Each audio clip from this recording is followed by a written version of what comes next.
first of all, just in general, what recommendations would you make to the committee to improve the process and ensure that taxpayers are getting the most out of these provisions? Well, I've got a couple of issues I think that still exist.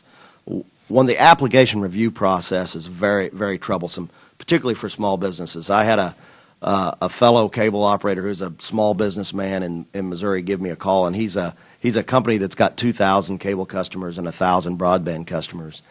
And the process is where all the applications have been put out on the internet for incumbent operators to notify the RUS of where broadband service already exists. And he called and he said, I'm not sure what I'm supposed to do. I don't even know how to do this. Have you hired help to go and get this done? We did, and we've spent in excess of $30,000 to show where our area is already served. But many small business guys who are already providing broadband service have to do that. And the problem that I see is all 2,200 applications have been put out on the web for incumbents to go look at and vet through. I think the organization should have done some pre-vetting of all those applications to say, look, these clearly don't meet these criteria, so we need to set those aside. Secondly, I'm still concerned, even though it was mentioned earlier, that we're going to make sure we don't duplicate service and provide money to duplicate service in underserved and unserved areas. I'm not completely convinced that they're going to be able to do that. One reason is the mapping hasn't been done, and as it was said here today, the mapping won't be done until 2011. That's very concerning, and I have some follow-up concerns after the application review process goes forward as to what we're supposed to do to ensure that duplication doesn't occur. So I'm not completely convinced that we're real sure that we're going to keep from doing that. Okay. Do you feel that you'll have access to the adequate resources to refute applications that plan to service areas already served? Well, I hope so, although it's expensive, and that goes back to the having to go through all 2,200 applications and see if any of them are in our current service areas. You know, we've launched.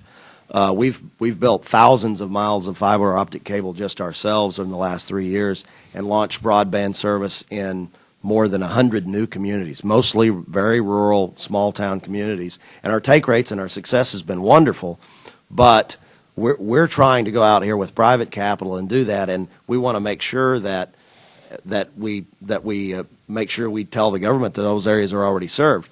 We provide, as I mentioned in my testimony, that data to the FCC every year. And I think on that Form 477 that we fill out, I think these agencies could use that data to pre-vet these applications.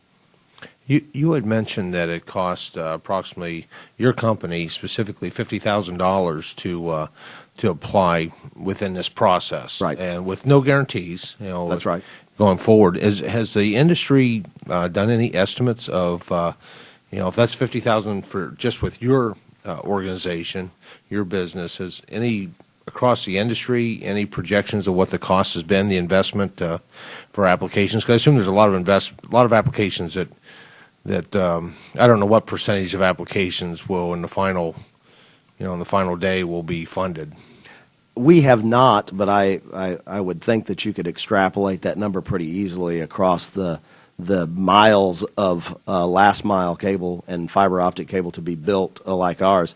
Of that 50,000, about 2/3 of that was in the mapping and design process that had to be completed prior to filing your application. That kind of goes back to the suggestion of, why don't you say our design will be this type of design, and here's a sample, and here's exactly what it'll look like, and once granted, then we'll go and design specifically that community.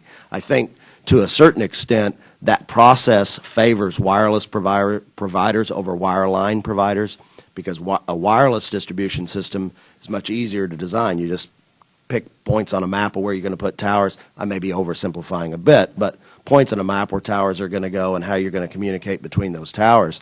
But the broadband speeds that we currently offer and will offer up to 100 megabits per second are far and away in excess of what wireless communications can provide. So while the process is supposed to be tech neutral, it doesn't seem to be when in the application process.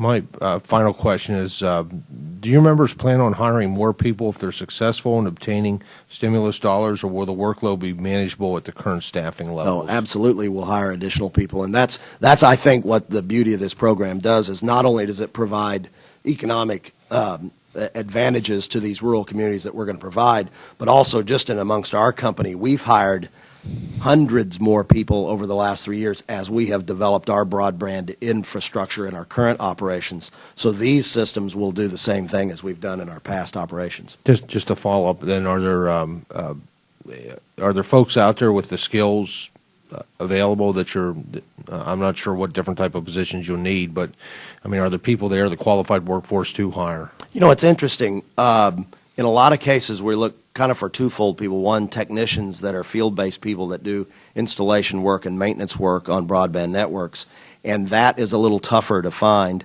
although we're working with community colleges and other institutions to help train that workforce. So far, that's good. On the flip side, where you use customer support personnel, and we're finding, you know, we operate our call center in Sikeston, Missouri, so it's a small community, rural community, and I worried about that when we established that call center there. But we've been pleasantly surprised that the abundance of people that can work on computers and know computer-related tasks and that sort of thing, particularly younger people who have been trained and schools are doing a good job with that. So we've had a very that's been a good opportunity for us, and it has worked out well for us, actually. That's good to hear. Thank you.